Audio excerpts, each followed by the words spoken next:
Студените загоряха!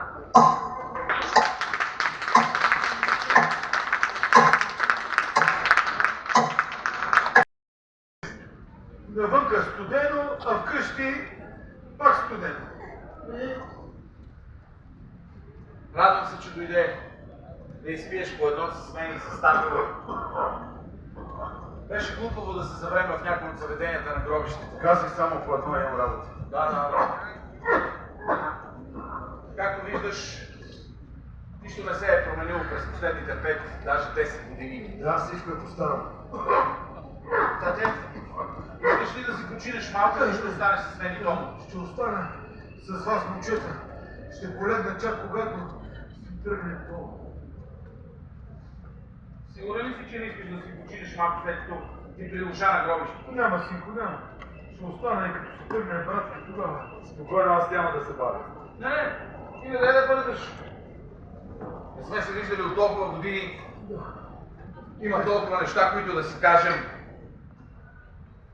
Остани още малко с нас. Да си поговорим.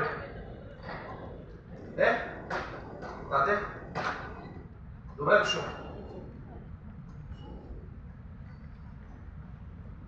Здраве.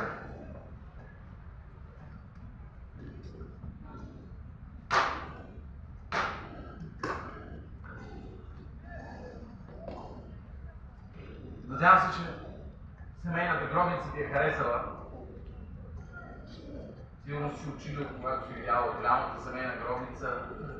Татко не е най-добрите каменоделци. А релефът на мама го прави истински скулптор, професор. Беше министър. Да?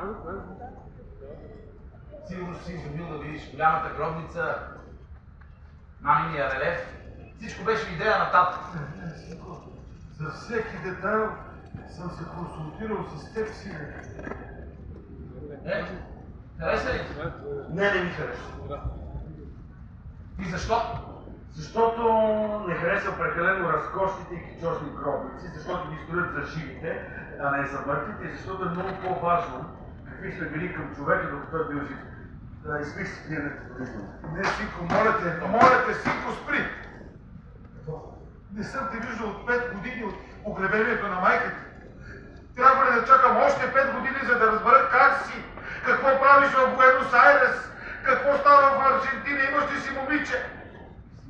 Нямам сили да си говоря с теб. По-добре да тръгна преди да кажа нещо, за което ще съжалявам. Синко, много те му разбери. Ако едно време съм ви карал да правите нещо, винаги съм го правил за ваше добро, да бъдете щастливи, синко. Карал ли си? Майка, карал, аз не помня това. Помня само изисквания и заповед.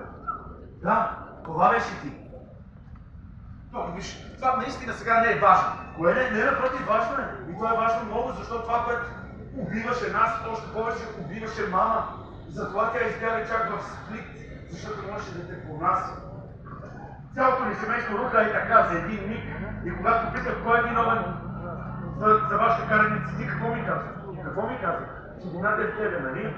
Ето, запомни.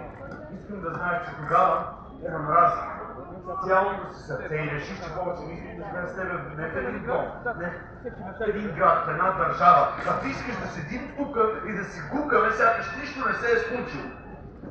Томо, престани, чуваш и престани. Що? Защото нямаш право да говориш така на баща ни. А ти ли ми каза какво да правя? 2 години си по-голям от мене, цял живот се държи, всяка си ми настави. Като беше толкова чувствителен и внимателен към майка ни, колкото си към този безчувствен тип тук, още щеш да е жива. Но нищо да накръвен глупак такъв. Изобщо не знаеш как стоят нещата. Нямаш право да говориш така на баща ни, разбрали? Що за мен? Той е убиец. Ти си женоубиец. Ще те фрасна, казвам, ще го Добре, ударя. давай утре и баш. Това е било комедия. Те да бях като него. Защото той е несравнимо по-добър от мен, от теб и от покойната ми майка. И знаеш какво, Томо?